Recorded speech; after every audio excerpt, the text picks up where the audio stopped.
page 220 221 ka tafsir al-Qur'ana de sura 10 et 11. falawla kanat laataaki few qaryatun saare amanatu gomɗinde fanafa'aha nafinde imanu ha konde gomɗini kon ɓaawo lette ɗen ari illa qawma yunusa sona yimɓe nabi yunusa ɓe lamma amanu ɓen ɗon tumade ɓe gomɗinno fi kala lette ɗen ari ɓe gomɗinali ha ɗe ari kono kamɓe kashafna men huncuno men itti anhum e maɓɓe adabal khizi lette koyran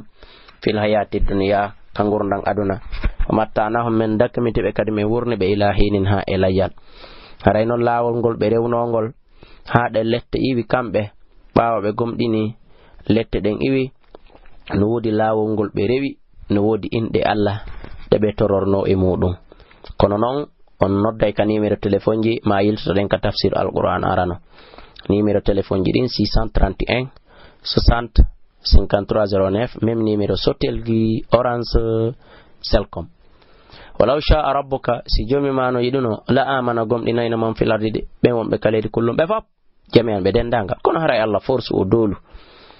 afa anta ko annon to kori hunnasa forsata yimɓe ɓen nelaɗo hatta yakunu ha ɓe wona mu'minina gomɗinɓe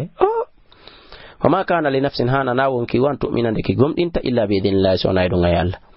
wa yaj'alu rijsa kanko Allah himo waɗa soɓe on ala alladhina edo ɓe la yaqiluna taw ɓe haqqila ɓoluyɓe unzuru ndare mada fi samawati kon ɗon ka kammuli wal ardi e kaleji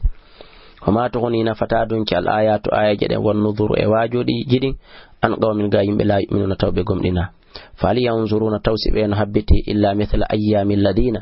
sona sifa nyalaɗi ɓe yimɓe khalaw ko ɗum woni feƴƴinoɓe min kabilim aditiɓe ɓe goliɓe fantaziru habbite inni min ma'akum wondude e minal muntazirin komi jiyaɗo e habbitiɓe thumma nunajji refti men danday rusulana nelaɓe amen ɓen walladina e ɓen amanu gomɗinɓe kadhalika ko wano ni haqqan ko gonga ko farilla alayna e dow amen nunjil mu'minina men danday e gomɗinɓe ɓen mene yalla waɗen jeyaɓe gomɗinɓe amin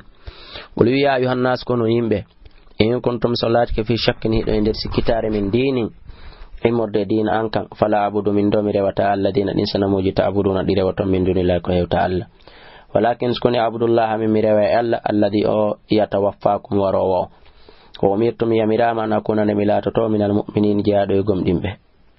waqim ñiɓin wajhaka yeso maɗa ngol liddini wonande dina kan hanifan ko kanewi ka wala takunanna wa ta'ala minal mushrikin jeyaɗo shirkoɓe wala tadu wa tariu min dunillahi ko hewta Allah ma la yanfa'uka wonko nafatama wala yadurruka lorratama fa in fa'alta sa huwi ɗum fa innaka idan untuma min az-zalimin aray ko jeyaɗo e toñuɓe wayliten wa in yamsaska Allahu si Allah minima bi durri lorra fala kashifa lahu ala hunco itta kan lorra on itta illa huwa sona kanko won yuridika ko non kadi so fala nama bi khairin moƴƴere fala radda ala rutto li fadlihi moƴƴere makko nde yusibu bihi mo heɓinande man sha mo yiɗi heɓinde min ibadihi mordeji e makko ɓen wawal ghafuru kanko ni ya fotoɗo rahimu yurmeteɗo gol wi'u ya ayuhan nas kono yimɓe kadi ja'akum gomɗi ari on alhaqqu gonga kam min rabbikum immorde ka jommo famani tada kala fewuɗo pellet fa innama yahtadi ko fewani kolli nafsi ko hoore makko ومن ضل كلا مجد فإنما يدل عندك ومجيكم عليها ينتهي هور مكة وما أنا ممن ونال عليكم إدوم بوكيل كمرين دون فوتي دون واتبي جكما يوحاكوك وحينا إليك فادما واصبر من يدى حتى يحكم الله ونياوى وهو كنك الله خير الحاكمين المؤمنين سورة هود مكية بسم الله الرحمن الرحيم ألف لام را كتاب de deftere o hakimat ko nyenya dum ayatu ayaje mayre o thumma fusilatiri yilti kadi fensita nde fensita halabe milladun immorde ka on Allah jo hakimin nyenyo do khabirin humpitido Allah ta'budu ko woni ton ko wonde wata rewde illa Allah subhanahu Allah innani min lakum wonande o minhu e mudun nadirun komi wajoto don wa bashirun komi weltinowo